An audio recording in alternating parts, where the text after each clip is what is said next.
Well, hello, everyone, and welcome to Cultured Focus Magazine. Today's guest is Kisha Brown, an attorney with 15 years of industry experience, and she is the founder of Justis Connection, which is a legal tech startup that offers us access to an online database of over 650 handpicked and fully vetted Black lawyers. So, Kisha, welcome. Thank you so much for having me. I really appreciate it. I'm excited to be with Culture Focus this morning. Oh, you're welcome. You're welcome. We're pleased to have you and highlight industry leaders within the Black community during Black History Month. When I first heard about your platform, I was like, wow, because it's can be certainly challenging within the Black community to have access to the necessary help and the proper legal representation that's needed. So, before we delve too deep, tell the audience about you and your Okay. background in law. Just get started. Yeah, thank you. So like you mentioned, I've been barred for 15 years. I went to law school at Georgetown University Law Center in DC, and always knew I wanted to advocate on behalf of my people, right? Like I've been one of those folks growing up who got in trouble for talking in class or leaning over and helping a friend with their homework, and debated rigorously at the dining room table. And law felt like a natural pathway, especially for me. It was about like knowing what the foundations were that dictated society, and how do you help, how do you make change, and to know sort of the laws to be able to make that change from, right? And so I started off working at the Legal Aid Bureau, and I headed this project called that was helping non-custodial parents who owed large child support arrears. And people wouldn't often think of that as a group, but it was mainly men. And they weren't deadbeat dads, they were dead broke dads, right? And I learned how child support really is like a different cog in the wheel of poverty, where 70% of child support is owed by parents who make less than $20,000 a year, right? So it's usually poor people who owe child support. But I won't go down that path. That's a whole nother world. But it was a foundation, right, of being able to um, see a need and try and fill that, right? So I started to do a lot of legislative work to change the laws, as opposed to taking individual cases. And that led me to become Director of Legislative Affairs for the Maryland Attorney General. And I went to lead his civil rights office. And then from there, I went to Baltimore City and led their civil rights office. And I took over about a month before the Freddie Gray uprising, right? And in that capacity, I was over the Civilian Review Board, which had the sole authority of oversight for the police, as well as the local EEOC and the Wage Commission. So it was a huge undertaking. I was the first lawyer, first Black woman in that role. But it was an honor, right, to serve the people of Baltimore. And when I left there, I really pivoted, right, in a sense. I never saw myself as an entrepreneur. Most of my career has been in public service, but there was this recurring pattern of people always asking for legal referrals. Hey, Kisha, do you know somebody in this family law? Hey, do you know somebody, who can represent my cousin? He got in a little trouble, right? And I'd be like, sure, because as a lawyer, I knew lots of lawyers, went to school with them and so forth. And I would get to texting folks or sending emails. And, sometimes it would take me a couple hours, and sometimes it would take me days to sort of hunt down and make those connections. Because as lawyers, I don't know what everybody does, right? And people have their different specialties. And I was not in private practice at the time, so I wasn't in the courthouse in and out. And I said to myself, this has been happening since like my first day of law school, right? You start law school, and the minute somebody in church finds out you're a lawyer, they're like, oh, Attorney Brown. Exactly. Can you connect us, right? And I thought there's got to be a better way to do this. And that's when I started really building Justis Connection. Isn't that something? Based on all of that experience that led you to this point, which makes perfect sense. Yeah. which makes perfect sense. So then tell us about Justice Connection and how did you come up with the concept initially, the beginning stages, so to speak? You know, it's one thing to have a concept and then putting it into operation is a whole nother bailiwick, as we say. Yeah, yeah. I don't profess that the referral Mm, aspect of this is brand new, right? People have been making connections, whether it's informally or whether they're the online services. And let me tell you, Taylor, right? There are those connections that we don't even realize are lawyer referral services. And so I started to do some digging, right? So you got your online, you type in certain folks, I'm not going to name any names because that's free advertising for them, right. right? But you type in certain places, right? And you put in your subject and you put in, I'm in Hyattsville, Maryland, or I'm in Chicago and I need this and that. And you get hundreds, if not thousands of results, right? Well, And can be right. overwhelming. And so for one, I felt like people don't need 821 choices, Exactly. right? Mhm. That's not helpful. And quite frankly, we all know that once you go past like the third and fourth page anyways, it's less and less relevant, right? Because those folks operate the other referral services opt in, which is like quantity as opposed to quality, right? So they put everybody in their database who is barred in that state, they dump them in, right? And so I'm in a lot of these databases and I haven't practiced for quite some time, right? And so I knew that's not what I wanted. I didn't think that was helpful. I knew I wanted something that was more personalized, something that actually met people where they are, taking into consideration their budget, taking into consideration the jurisdiction that they were in, Okay. and quite frankly, also most importantly, taking into consideration cultural competency, right? And recognizing that there is this natural connection between Black people, universal across the diaspora, quite frankly, Mhm. right? That's why the Thanksgiving Twitter memes are so hilarious Yeah. because, right, we all get them. They are something that there's a commonality that we have. And Yeah. there's great value when you have someone who is representing you, who gets those aspects of your life, Get right? you. Exactly. Gets you. Hmm. And quite frankly, is vested in your success Yes. Yes. because In the you community. come from their community. Yeah. Yeah. Your Totally. cousin looks just like them, Hmm. Hmm. right? You go to the same church. There are all of these different, your 6 degrees of separation, right? And so you had this population, people, right? Black people in particular, who are looking for lawyers. Right. Can't find them, don't know, Mm-mm. right? I know lawyers because I'm a lawyer. Right. So depending on maybe your education, where you live, where you go to church, your Right. cousin, somebody, you might know one lawyer. But Exactly. at the end of the day, right, no matter what your personal net income is, you have less access to lawyers than your white counterparts. Yeah. Yeah.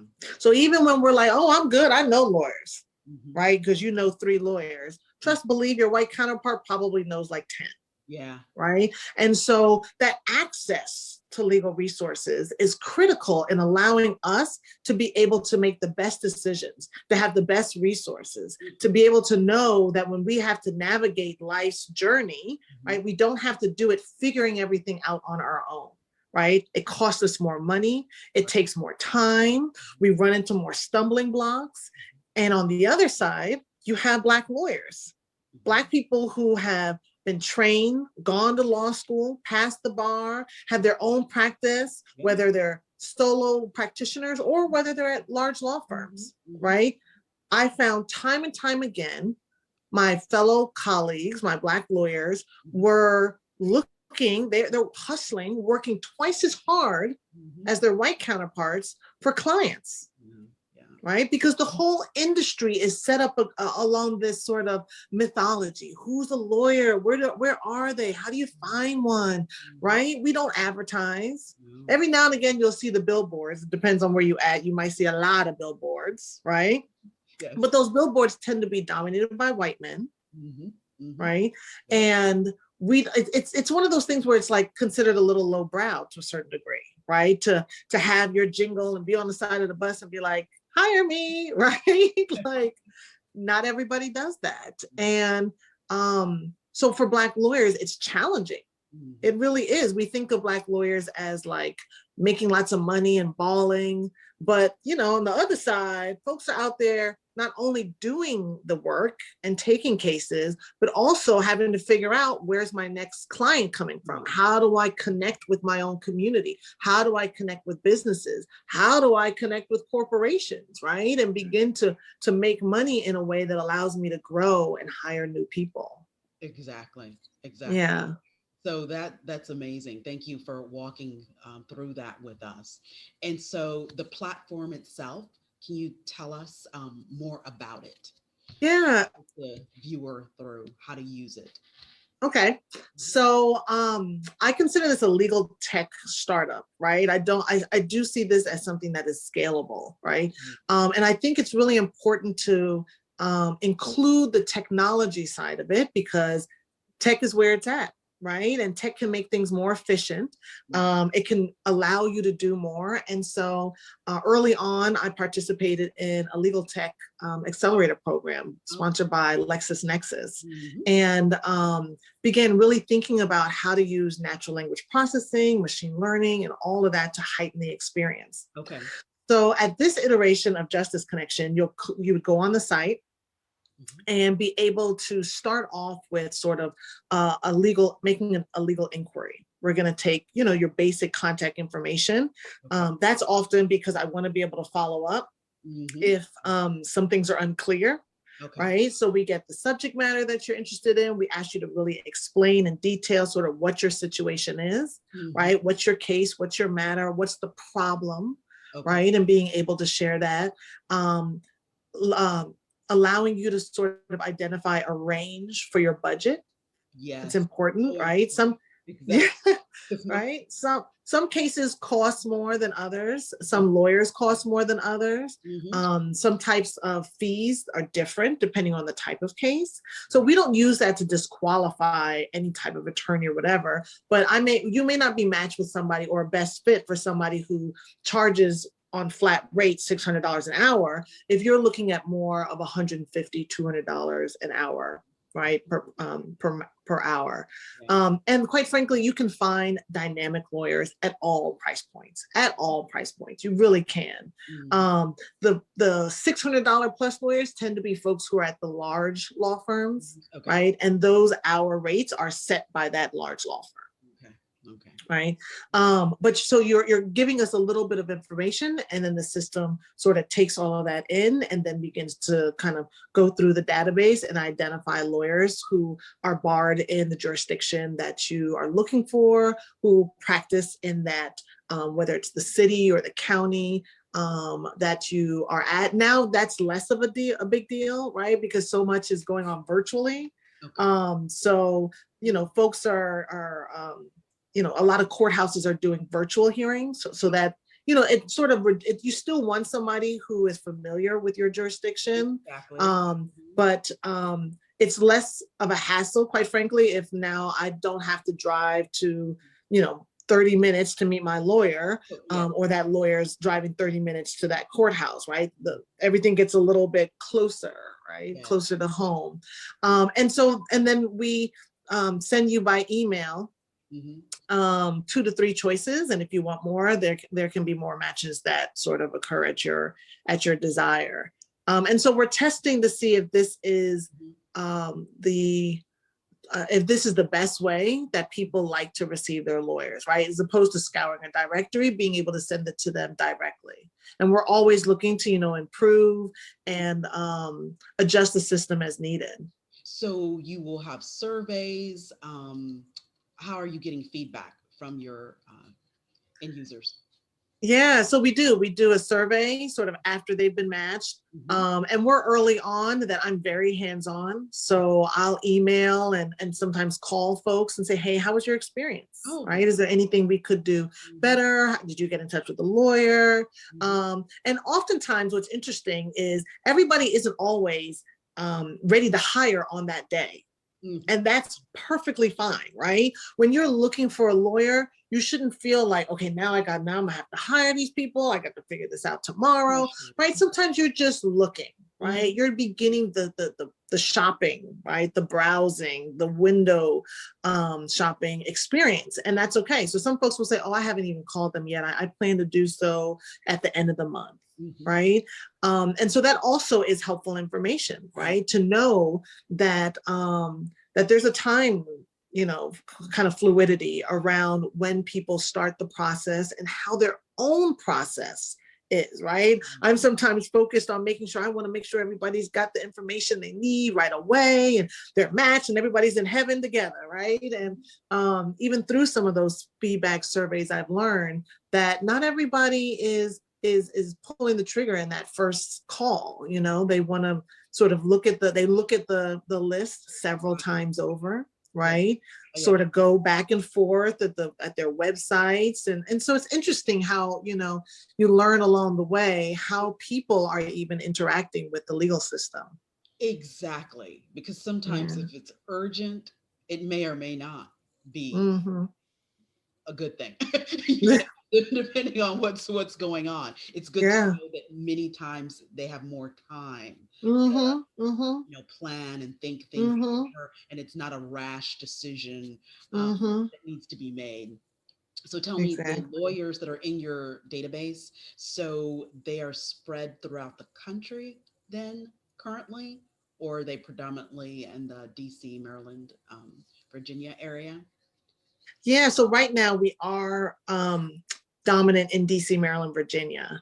Mhm. And I'll tell you, I did that with a lot of like early market research. Just I wanted to make sure that I was developing one, a network with a foundation, right? So that the system, I could have had like two in Chicago and one down in Houston and been like, oh, we national, y'all, Mhm. right? And I really wanted to make sure that for the lawyers, there was an operations, there was a system Mhm. that was of high excellence, right? Yeah. Black lawyers want to make sure that they giving their money to the right place and that they Mhm. getting the right service. And Exactly. equally so, right, making sure that the look and the feel was ready for a national stage. So Exactly. I have all intents and purposes of going national this year. Yeah. But I did start out in DC, Maryland, Virginia. I'm based personally in Maryland. Mhm. And, the DMV is a unique spot where lawyers and people Mhm. all going between the different jurisdictions. And we got Chocolate City. We're going to claim it. Mhm. Okay. We still gonna claim DC as our chocolate city still. And so, call it home and started there. No, that makes perfect sense. But I just want to narrow in on that and then give the opportunity to you to speak to, yes, going national and growing, Yeah. so Yeah. like all brands, right? Excited. And we want to hear from folks, right? If somebody says, hey, but I'm in Cincinnati. I need somebody here, right? That also lets me know, hey, maybe this is the next market that we need to go Yes. to. Yes. Yeah. Yeah. Yes. No, totally. Exactly. Exactly. So, speak to then share how Justice Connection promotes and markets Black lawyers outside of the platform. Then. Yeah.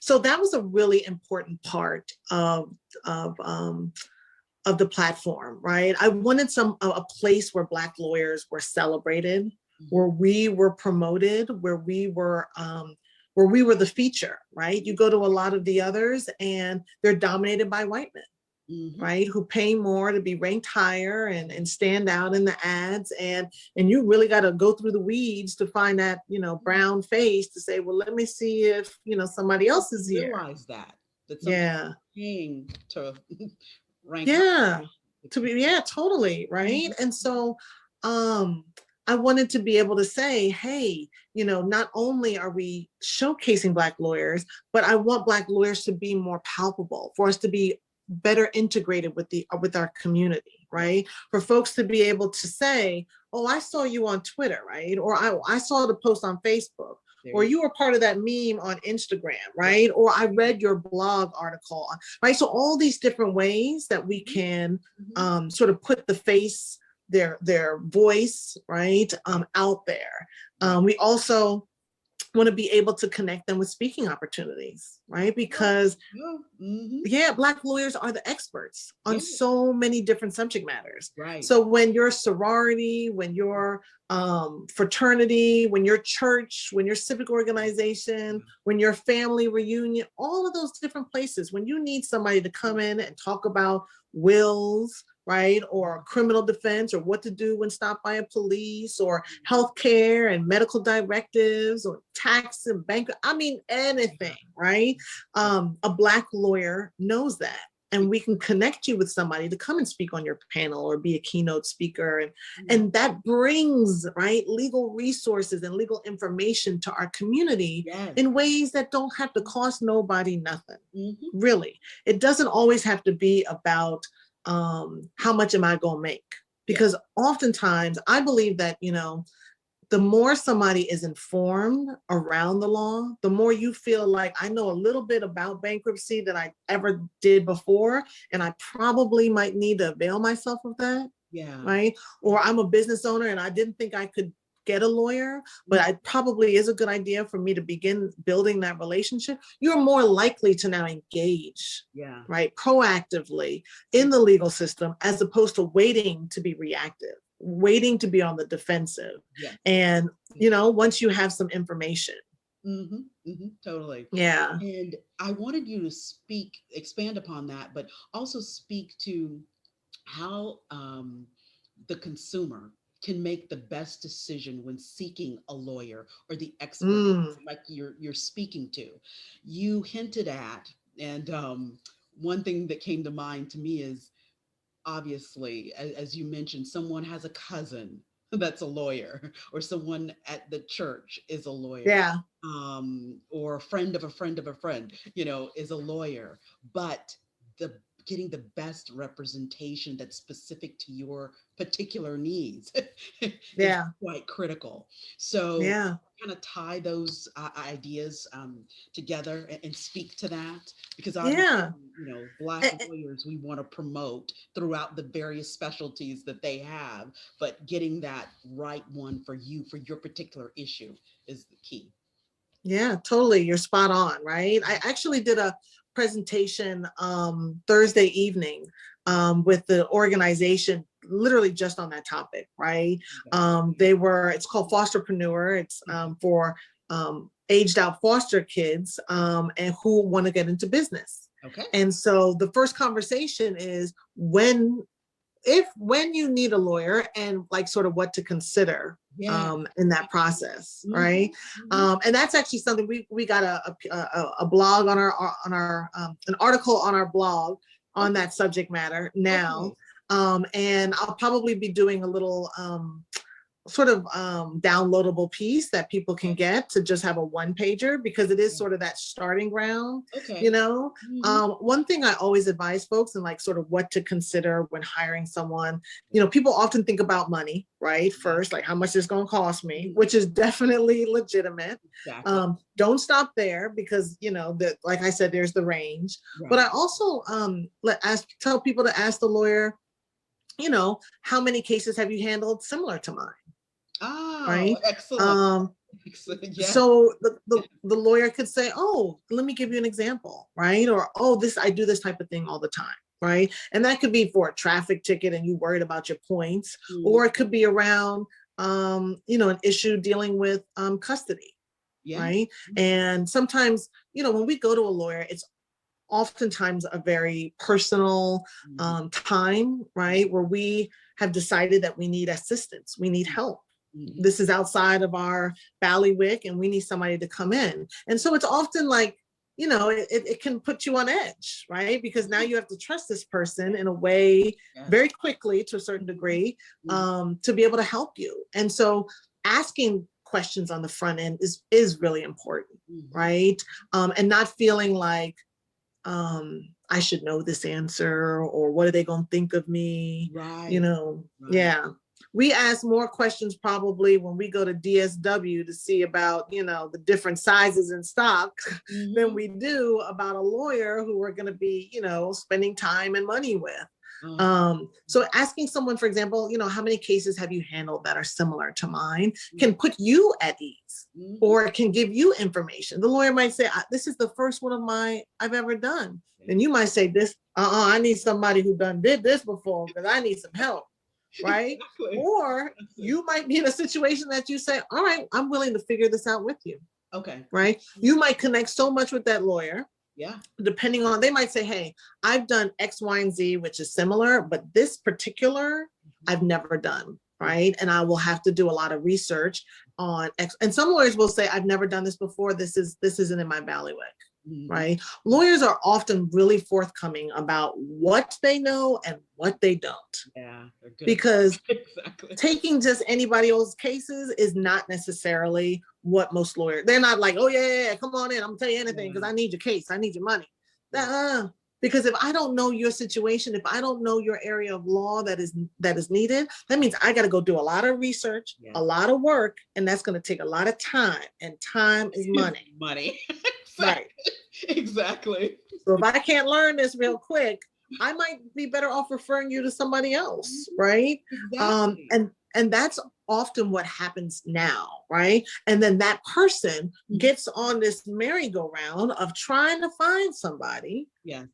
who can help them, right? And so Justice Connection, my hope is, right, sort of streamlines that process, makes it easier for both the lawyer, who now isn't like, Lord, I don't want to just throw this person to the wind. Let me see if I can find someone. Right. And that person isn't like, all right, now I got 3 more names to try and call and see if they can help me. Yeah. It's really a benefit on both sides. Yeah, and I could see the efficiency there, because you want someone that has done it before, that equals most cost effective result in a That's right. timely manner, not That's someone right. that's just starting to do the research. Yeah. Right. Yeah, So, that's true. totally. And can you provide an example or two of people that have benefited from the use of the platform already? Yeah.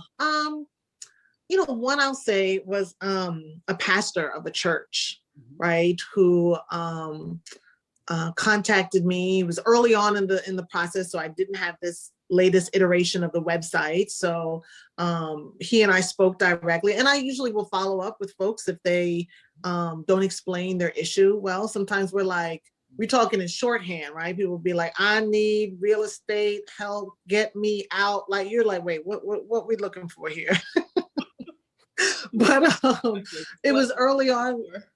Right. So it was his pastor, and he was reaching out because oftentimes we forget, right? The churches, God's house, but also a business, Oh, right? They taking in hundreds of $1,000s. mhm. They're managing it. They got employees, they got contracts, they got vendors, they got people soliciting, all types of things, Right. right? Mhm. So he reached out because a really big company was coming into the area and was looking to buy their land, Mhm. right? Was looking to purchase a part of the church's land. And he knew at that moment, he didn't, it was such a big project that the city was getting involved. So he knew that there were some players going on that he needed to have counsel on his side, right? To really explain whether it was eminent domain, whether it was contract negotiations, sort Mhm. of navigating Yeah. what was coming up. Mhm. Mhm. Yeah. And then, I often get sometimes even small businesses, right? Right. Black women, we are the fastest growing entrepreneur group, which Mhm. is amazing. And so, not surprisingly, I get a lot of Black women business owners Yes. who are looking for assistance at different aspects of their, Mhm. Mhm. business. Navigating, Um, as you mentioned with the other example, just yeah, navigating to through the navigate that process. terrain. Yeah, That's exactly. right. That's right.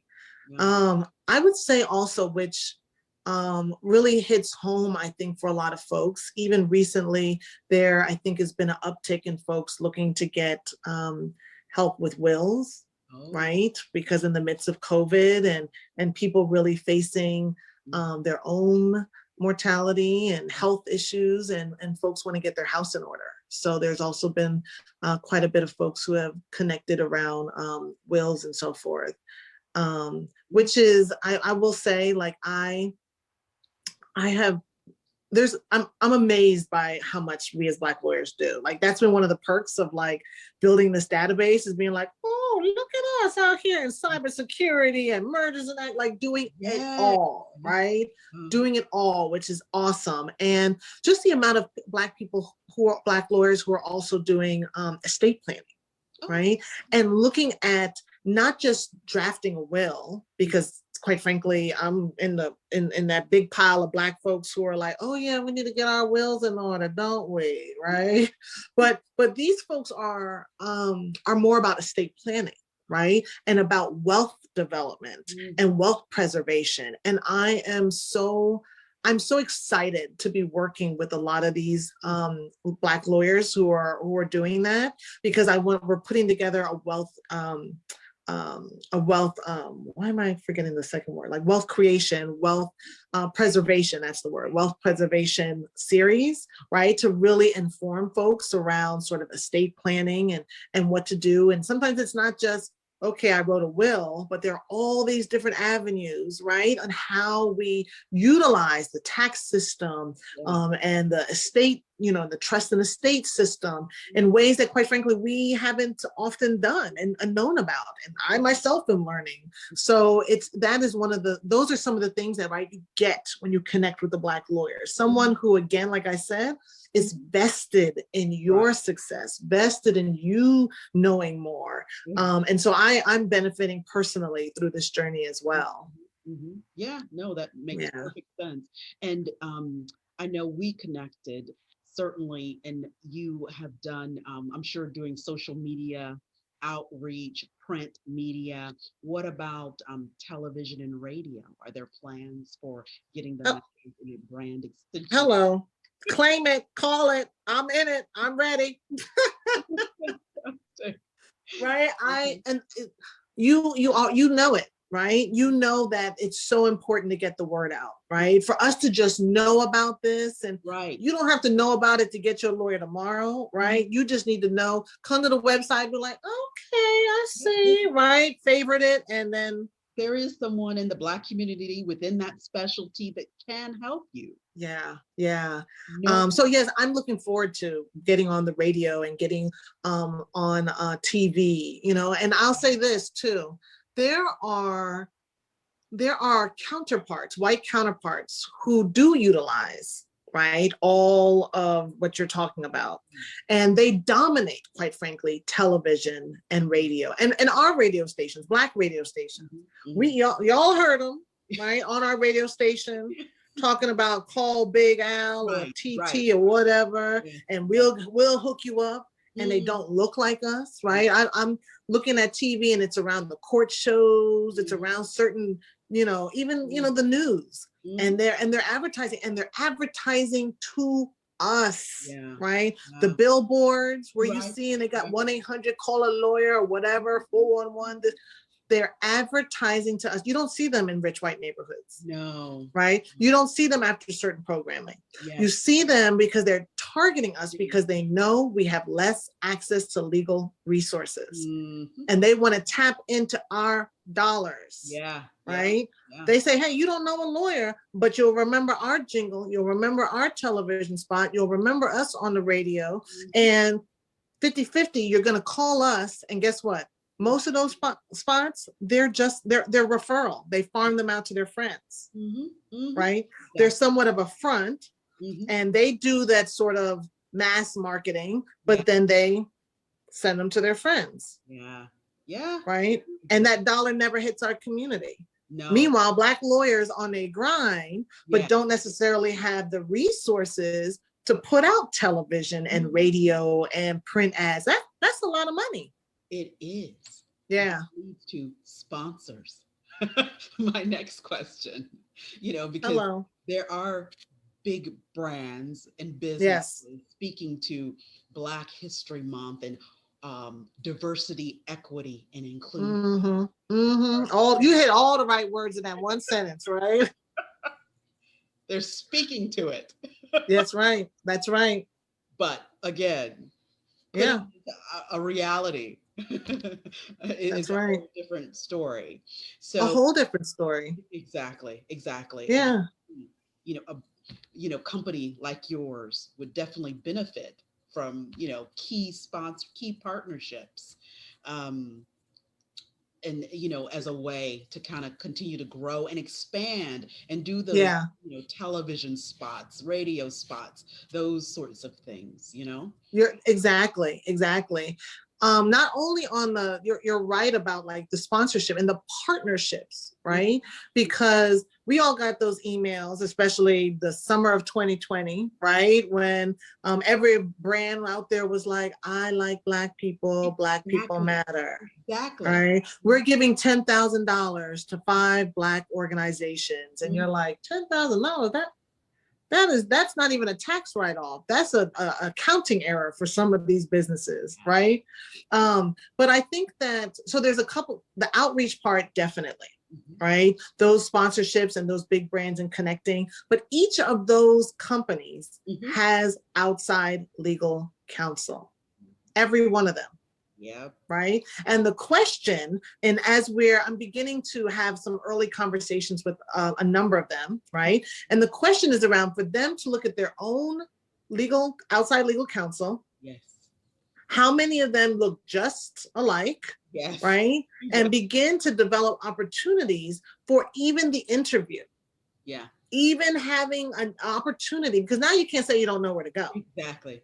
Right? You can come to Justis Connection, and on a concierge built relationship between Justis Connection and these corporations, we develop a partnership that allows them to have access to the top level Black attorneys in the network, right? And they're not going to get folks who, if you're a corporation, you're not connecting you to someone who does wills, right? We're connecting you to someone who is doing the financing and the banking and the transactions, right? That you're looking for.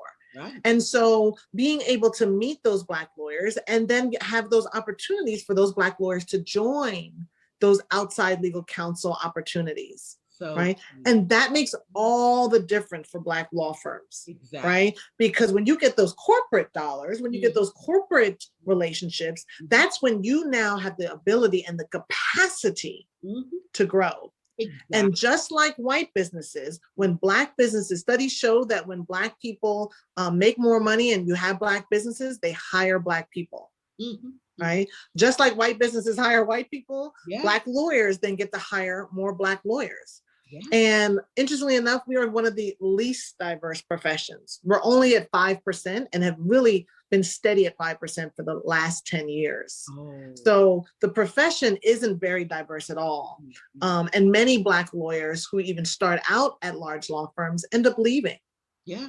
Right? Yeah. Because the road to being partner is narrow anyways. Yeah. But then as a Black lawyer, if you're not bringing in those big dollars that you're somehow supposed to get, even though you don't have access to the good old boy network, it becomes less and less of a place for you to become successful. Right? And that's why only 1.97% of all partners at these large law firms are Black.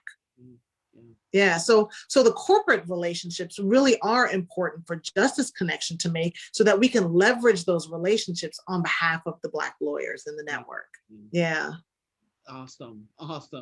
Well, and then where do you see your business in 5 years? Tell it. Oh my gosh. I'm so excited, right, for this moment and looking forward even for 5 years. I see us as a household name, right? I see when Black people walk outside their door, there is a level of ease that we are able to exhibit because we know that if stuff were to hit the fan, we have a resource to go to for legal counsel, for help. Yeah. I see Black lawyers, I see Black national law firms. Yeah. Because when Black lawyers are able to succeed, they grow, they build, and to date, we don't have a Black national law firm. Isn't it something? All the top 200, they call them the AM Law 200, every last one of them is white. So we as Black people, to be able to develop our own national law firm and having 100 Black lawyers all around the country within a firm, it's powerful, right? And that's where legacy gets built, right? When that name passes down Right.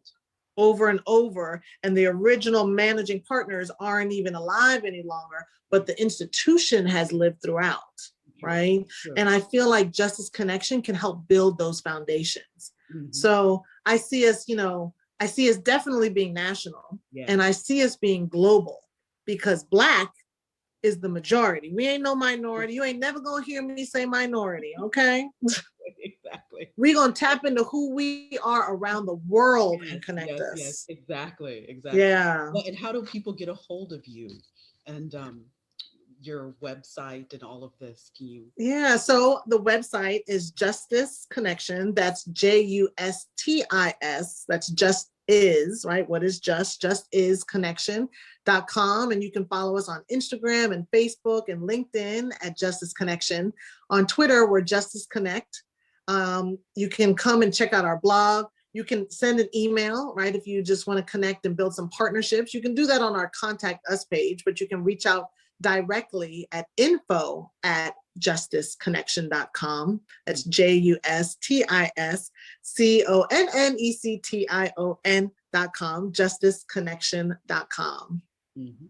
Very good, very good. Thank you. And before we wrap, a fun Yeah. question, just a fun Okay. question. If Justice Connection were Yeah. a poet, would it be Maya Angelou or Amanda Gordon? And why? First of all, that's like the hardest question ever. They are both amazing. I would say Amanda, Mm-hmm. right? And that's a hard one because Maya done lived a life, a full life. When you really know Maya Angelou's life, I'm sure you're familiar. She was a dancer, an author, an Yes, activist, an actress. I mean, exactly. she was Exactly. doing it all, shaking her Mhm. legs in Europe. I mean, amazing. Mhm. Amanda, I love, is the future, right? Her voice is bold and Mhm. right on target with where we are in this present moment and where we want to be and where we demand to go, right? And so I feel like she blessed the whole nation with her words on Inauguration Day. She said something around like the notions and the norms of what just is has not always been justice, Mhm. right? And it spoke to me, obviously, right? I was like, is she calling out Justis Connection at inauguration? Yeah, That yeah. sound just like us, right? So I really do. I connect with her, and the future is full of justice, right? The future, and we're gonna demand it. We ain't asking. We're gonna claim it ourselves. We're gonna build it ourselves. We're gonna support each other, and so I believe Amanda represents that, and so we're moving forward into the future just like she is. Thank you. Well said. Thank you so much for joining us today and imparting your wisdom and bringing this platform that's so greatly needed. Thank Um, you. not only regionally but nationally and globally. Yeah, The future, yeah. as you said. So thank you. The information that you provided has been tremendously helpful and Thank very you. much needed. And you're filling a void within our community. And I appreciate that. And certainly our viewers will greatly appreciate Mm. that. So, and we look forward to maybe having you back in the future. I would love that. I would love that. I thank you so much for this opportunity.